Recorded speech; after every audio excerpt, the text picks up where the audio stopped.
tanong muna itong postponement ng first parliamentary elections ng Bangsamoro Autonomous Region in Muslim Mindanao, kung bakit po narating na 5 buwan ang postponement at magaganap na sa October 13, lugar na isabay sa Mayo 12, kasabay ng national and local elections po natin. Kasi may mga unang-una kaya nagkaroon ng postponement dahil yung Supreme Court decision na pag-exclude sa Sulu ay kumbaga hindi yan natin inaasahan. So dahil ang Sulu ay talagang parte po yan ng ARM noon. Correct.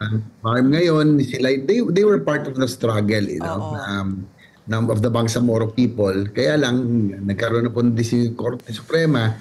So meron pong 7 allotted seats for Sulu na kinakailangan ma-reapportion kasi po by law ay 8 po talaga ang members of parliament ng Bangsamoro Autonomous Region.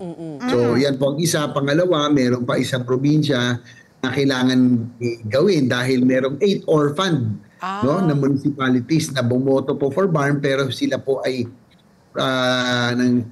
belonging to provinces that are not in BARM. Yan ba yung SGA? Yan ba yung SGA? Opo. Sila kinakailangan gawa ng probinsya para po sila ay makaboto naman ng kanilang district and congressman at mga governors at iba pa. Medyo good na lang ako doon. Parang kulang ang kaalaman namin tungkol sa Special Geographic Area yatang SGA. So, ma-enlighten lang kami ng konti tungkol doon, Senator. Mga orphans. Sila po kasi ay yung mga munisipyo na bumoto po for BARM pero yung probinsya nila, yung kanilang mother province ay hindi po kasama sa BARM. Kaya po sila ay Senator? din sa kanilang probinsya. Kaya nga po sila orphan, kaya nga po sila. Kaya ginagawan po, mayroong panukala para magbuo ng isang bagong probinsya para po sa 8 itong orphan, tinatawag natin orphan municipality. So gagawing probinsyang SGA. Oo. So anong pangalan po nila and where are they? Nasabi mo nga hindi sila kasama sa BARM. Geographically, na-exclude sila, kaya po sila hindi po napasama sa BARM? Ganun ba yun? By geographical reasons? Bumoto po sila sa BARM and meron po tayo binubuo ngayon. Ang proposal ay province of Cotabato ni Senator Robin Padilla pero baka maging Moro province. No? So hindi pa tapos yan, ongoing pa ho yan. So there are still other legal issues that need to be resolved.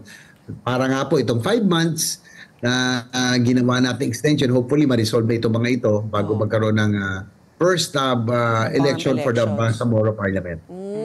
Pero 5 months, do you think, Senator JV, is enough time? Parang the way you sound, parang October. Ang dami ng... At saka isang problema doon, magiging asynchronous siya doon sa every 3 years. Hindi, parang i-adjust ba nila? Parang nabasa ko, di ba sabi mo, ngayon lang October, tapos henceforth, sasabay na siya. Tama ho ba yung nabasa ko?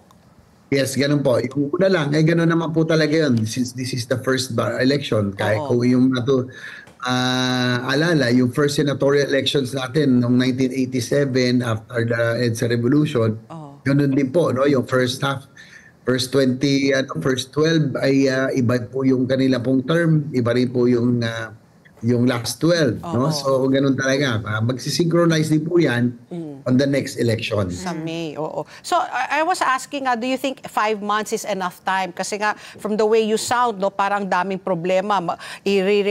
I-reportion nga yung 7 seats, tapos mag-form pa ng bagong probinsya, tapos kailangan pang ito yung bagong gastos na naman, ilang bilyon daw, di ba? Kasi nga hindi sila napapasama ngayon sa Mayo. Sinasabi ng COMELEC, wala na silang pera. Saan nila hahanapin yung pera para dito sa eleksyon, para sa October, kung sakali po? Naglagay na po tayo ng 2.5 billion for the elections, for the BARM. Tapos po ay 1 year po talaga ang nais extension ng House version. Pero yung sa amin po, nag-consult kami sa Malacanang, sa Office of the Presidential Advisor for Peace Process, sa DND at iba pa. Dahil on the other hand, meron nagsasabi na 7 years na yung Bangsamoro Transition Authority, about time. Oo nga. No, na magkaroon na ng eleksyon, overstaying na. On the other hand, nakita na ba natin itong issue ng Sulu, itong mga probinsya na itong mga municipality na nabanggit ko at iba pang issues, Oo. peace and order. Kaya kailangan magkaroon ng extension. So, 5 months yung pong naging recommendation ng iba't ibang ahensya, no, executive. Siyempre kami po ay legislative lang, no? Iba po Yeah. yung implement. Kailangan ho natin sila makonsulta. So, we arrived at 5 months, pero holdover po ang mga kasulukuyang Bangsamoro Transition. Transition. Authority, BTA.